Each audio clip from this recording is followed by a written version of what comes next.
এই যে জুলাই গণঅভ্যুত্থান হলো, এই যে একটা বাংলাদেশে পরিবর্তন হলো, এতে করে আসলে আপনাদের জীবনের কোনো পরিবর্তন হয়েছে?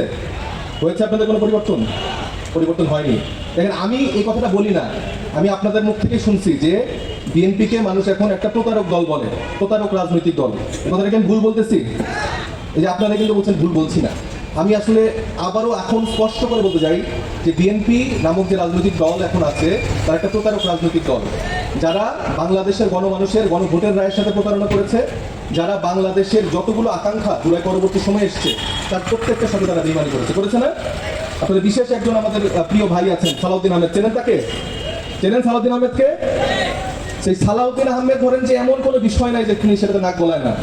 আমাদের যে সংবিধান বিষয়ে যতগুলো সংস্কারের জায়গাগুলো ছিল, ঐকমত্য কমিশনে দীর্ঘদিন আলাপ আলোচনা করে যেই বাস্তবায়নের যে রূপরেখার দিকে আমরা যাচ্ছিলাম, যে এখানে আপনারা ভোট দিয়েছেন গণভোটে, আপনারা গণভোটে সবাই হ্যাঁ ভোট দিয়েছেন না?